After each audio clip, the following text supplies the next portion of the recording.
Welcome to the deep dive. Today, we're diving into, well, a topic that's been kind of hard to ignore lately, authoritarianism. We've got some excerpts from a text that lays out 12 warning signs of authoritarianism. Plus, we're going to look at some real-world political commentary that that might make you see things a little differently. So imagine we're giving you a toolkit to diagnose the health of a democracy. I like that. Yeah, we're going to try to help you spot those subtle, almost invisible kind of shifts towards authoritarianism. Yeah. Before it's too late, right? Right. Yeah, those early warning signs, the things that can slip by unnoticed. Exactly. We'll be breaking down, what authoritarianism really is at its core and how it works. Okay, so before we get into those warning signs, let's just start with the basics. Sure. What is authoritarianism? That's a great question. Authoritarianism, you can think of it as it's all about power. It's about the concentration of power in the hands of just one leader or a very small, very elite group. Okay. And this power grab, well, it often undermines democratic principles, individual rights, political freedoms. Think of it as a system where the scales of power are tipped really, really dramatically in one direction. And it doesn't leave a lot of room for dissent or opposition.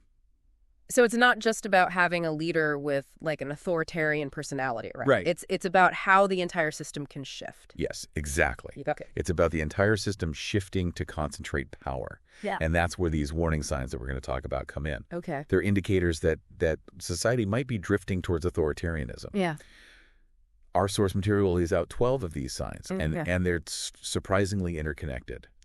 All right, well, let's dive into these warning signs then. The first one that really jumped out at me was declining trust in institutions. It feels like we hear about that constantly these days, but how does it relate to authoritarianism? Yeah, that's a really crucial one. Yeah. Think about it this way. Trust is like the glue that holds a democracy together. Okay. We rely on these institutions like the electoral system, the courts, even the media, right? Right. To function fairly and impartially. Right.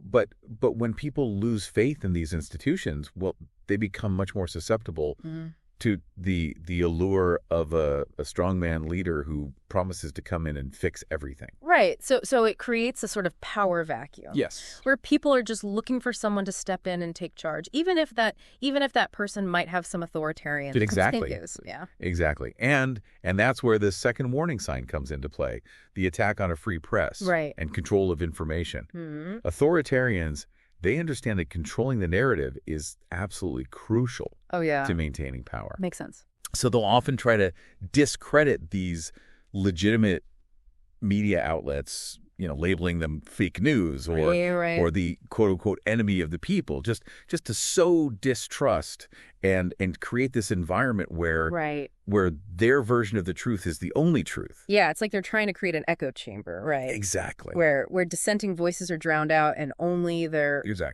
propaganda can be heard. They want to make it, if not impossible, at least very difficult for people to access accurate information. And that makes those people more reliant on what the leader is saying. Right.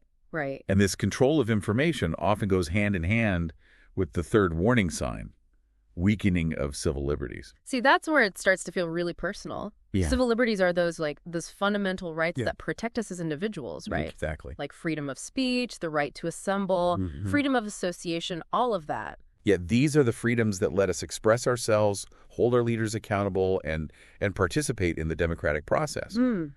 But authoritarians see these freedoms as a threat to their power. Yeah. So they'll often try to chip away at them, often using justifications like national security or public order. Think about increased surveillance, limits on protests, or even outright bans on certain groups. It's chilling to think about how easily those freedoms can be eroded, especially when fear is being used as a weapon. Yeah. And that brings us to the fourth warning sign. Cult of personality and centralized power. Okay. Authoritarians often cultivate an image of themselves as these larger-than-life figures, almost godlike, with extraordinary wisdom and strength.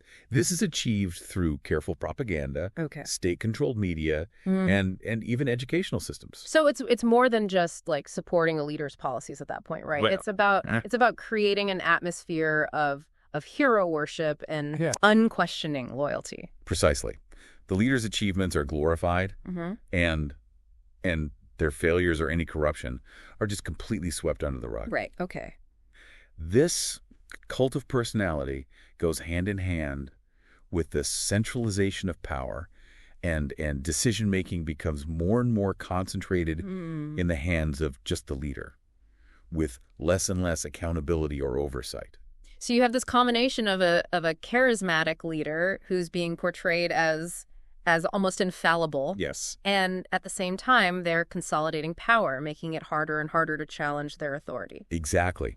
And to solidify their power, authoritarians often resort to the fifth warning sign. Okay. Demonization of political opponents and scapegoating. Oh, yeah. This is straight out of the divide and conquer playbook. Right. They need to create an enemy. Right. Exactly. Someone to blame for the country's problems. Exactly. They'll pick out a group, could be a minority, a political rival, anyone who seems vulnerable, and they just paint them as a threat to society. This us versus them mentality makes it easier to justify repressive measures and silence dissent. It's like they're creating a climate of fear and suspicion where anyone who disagrees with the leader is automatically lumped in with the enemy. Exactly. And this often leads to the sixth warning sign. Okay. Decline in political pluralism. In a healthy democracy, you have multiple political parties that are competing fairly for power. Right. But in an authoritarian system, the ruling party tries to just crush any competition.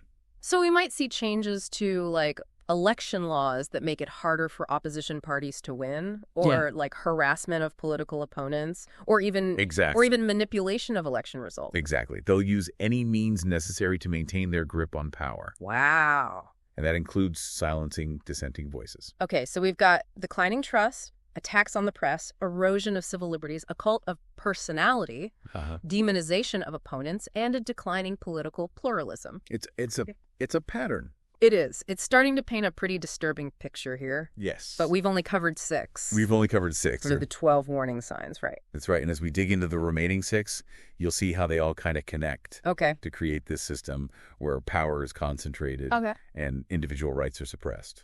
Well, I'm a little terrified, but also eager to learn more. We'll be right back with part 2 of our deep dive into authoritarianism. Welcome back.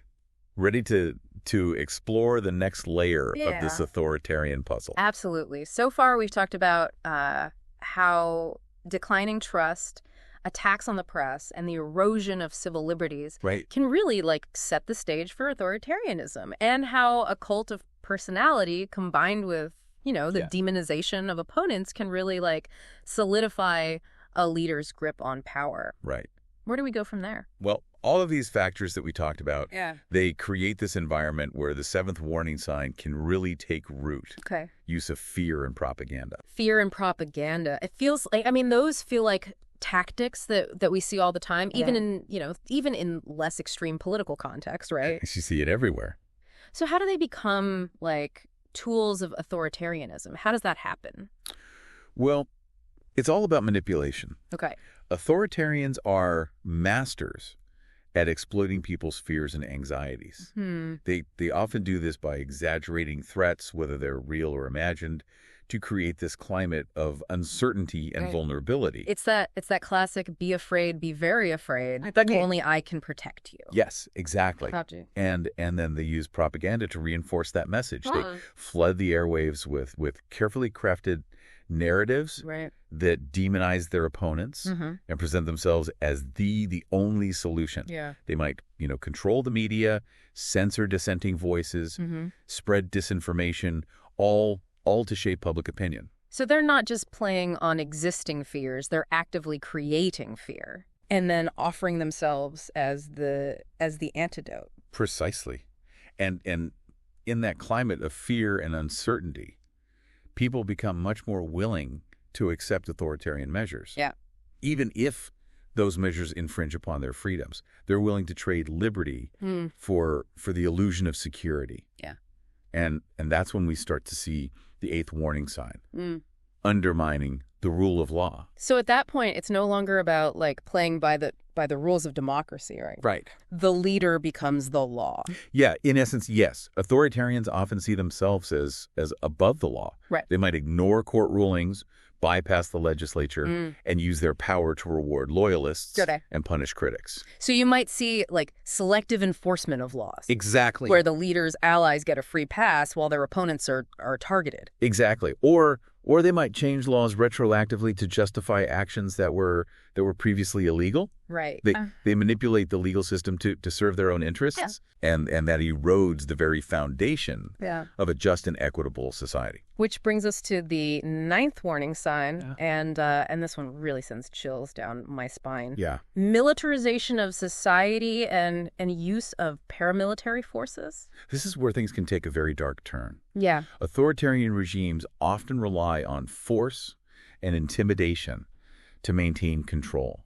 We might see an expansion of police powers, the use of military-style tactics against civilians, or the rise of paramilitary groups that act, with the blessing of the government. So it's not just about like controlling information and manipulating the legal system. Right. It's about creating a visible presence of force, making people think twice about stepping out of line. It's a way of silencing dissent through fear and intimidation.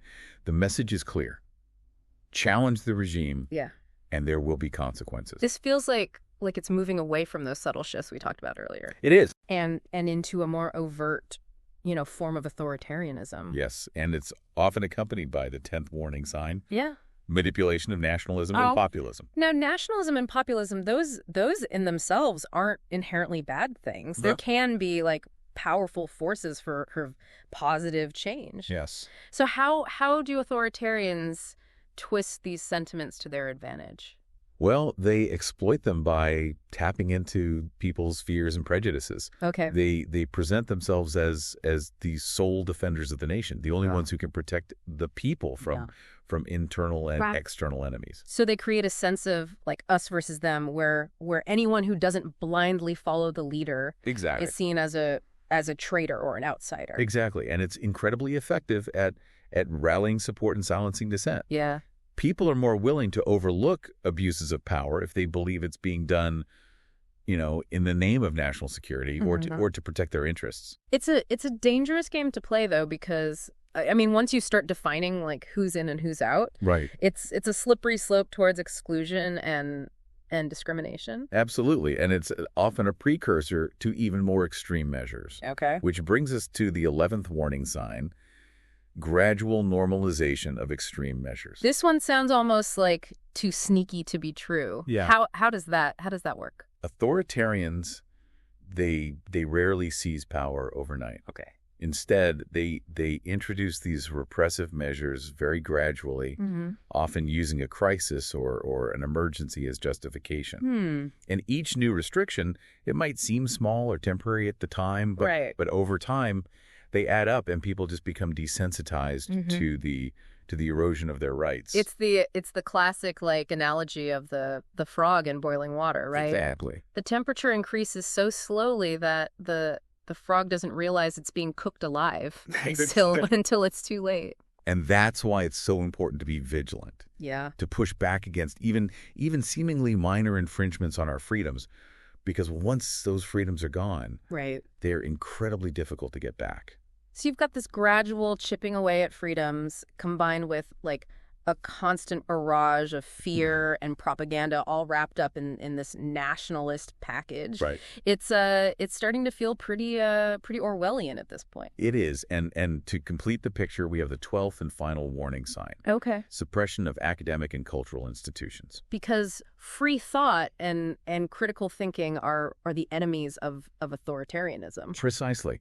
Authoritarian regimes, they see these institutions as breeding grounds for dissent and opposition. Yeah. They want to control what people think, what they read, what they see. Right. So they might, pressure universities to conform to the state's ideology, censor artists and writers, and just crack down on anyone who dares to question the status quo. So it goes beyond just like limiting access to information, right? It does. It's about shaping the very way people think and perceive the world. Exactly. They want to create a society where everyone is thinking the same thoughts, following the same script. Independent thought is dangerous to an authoritarian regime. So there we have it, the 12 warning signs of authoritarianism. It's a pretty chilling checklist. Yeah, it is. But before we spiral into complete despair, I think it's important to remember that we're not just talking about some like abstract concept here. Right. These warning signs have real world implications. Absolutely. And that's what we'll be exploring in the final part of our deep dive. Okay. We're gonna shift our focus to the United States. Okay. And examine whether any of these warning signs are flashing red in our own backyard. It's time to put our own democracy under the microscope. We'll be back in a moment. Welcome back to the deep dive.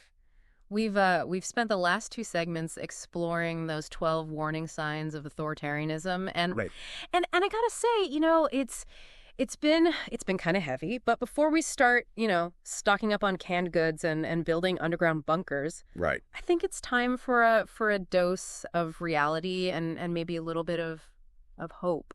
Yeah, I agree. It's easy to kind of get caught up in the doom and gloom, right? Especially when we're talking about something as serious as the erosion of democratic norms. Yeah. But as we mentioned earlier, the United States it's not some fragile flower ready to wilt at the first sign of authoritarianism, right? I mean, we have a history of resilience, and there are these safeguards in place to protect our democracy. Okay, so let's talk about those safeguards then. What are some of the things that make the U.S. resilient to authoritarianism? Well, our source material highlights a few key factors. Okay. First and foremost, we have a robust civil society, a network of organizations and individuals who are actively engaged in civic life. Right. Think about all the volunteer groups, advocacy organizations, community initiatives that are constantly working to make a difference. Right. So it's that power of the people idea, right? Exactly. It's people coming together to address issues and hold their leaders accountable and make their voices heard. Exactly. And this active citizenry, it's a powerful antidote to authoritarianism. Okay. It creates this web of checks and balances that makes it much harder for any one person or group to just seize absolute power. Okay, so that's one safeguard. What else? Another crucial factor is the independence of the judiciary. Okay. Throughout our history, the courts have acted as this bulwark against executive overreach, upholding the rule of law even when it's been unpopular or inconvenient.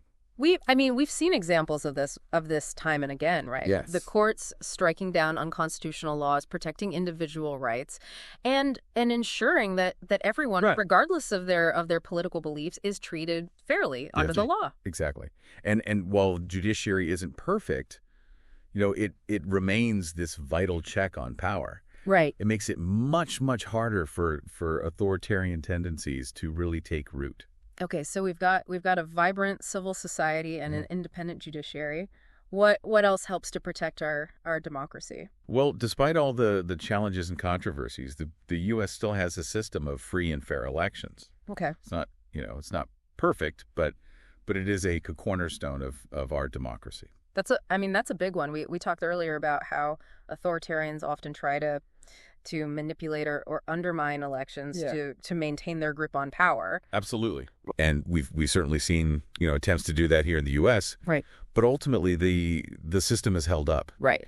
People have the power to vote out leaders who they feel are abusing their power or eroding democratic norms. It's a reminder that we the people ultimately have the power. We do. To decide who governs us. Yes. But that power only works if we use it. Exactly. Apathy is the enemy of democracy. Mm-hmm. If we want to protect our freedoms, we need to be informed, engaged, and active participants in the political process. So it's not enough to just sit back and hope for the best? No, not at all. We need to be vigilant. We need to hold our leaders accountable. Yeah. And we need to actively defend the institutions that protect our democracy. Okay, so we've talked about the the safeguards, a vibrant civil society, an independent judiciary, a system of free and fair elections.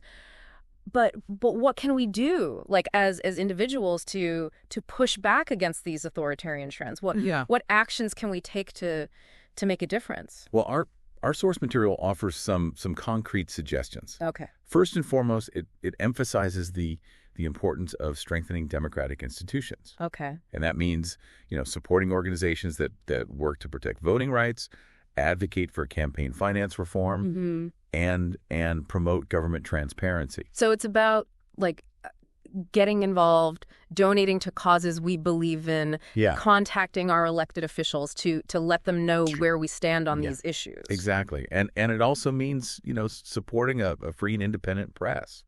We need to be, critical consumers of information. Right. But we also need to be willing to defend journalists who are doing the important work of holding power to account. That's so important. I mean, we've seen how attacks on the media can create a climate of distrust. Yes. And make it easier for misinformation to spread. Absolutely. And that's why media literacy is crucial these days. We need to be able to critically evaluate information, right, recognize bias and distinguish between fact and fiction. Yeah, it's like having a BS detector for the internet age. Exactly. And we also need to be willing to engage in respectful dialogue with people who hold different views. Yeah. It's easy to retreat into our echo chambers and just demonize those who disagree with us, but that only further divides us and makes it harder to find that common ground. It's about remembering that we're all in this together, even if we don't always see eye to eye on every issue. Exactly. And finally, we need to hold our leaders accountable at every level of government. That means paying attention to what they're doing, speaking out when they overstep their bounds, and voting for candidates who share our values. It's about being active citizens, not passive bystanders. Exactly. Democracy is a participatory sport. Yeah. It requires effort, it requires engagement, and it requires a willingness to stand up for what we believe in. So as we wrap up this deep dive into authoritarianism, I think it's important to remember that the future of our democracy, it isn't like predetermined, right? It's something that we're actively shaping every day through our choices and actions. Absolutely. And while there's certainly challenges ahead, right? There's also reason for hope. Yeah. We have the tools, we have the knowledge, and we have the power to protect our freedoms. And ensure that our democracy continues to thrive. Well, thanks for joining us on this deep dive into authoritarianism. We hope you learned something new, and we encourage you to continue exploring this topic and engaging in the vital work of safeguarding our democracy.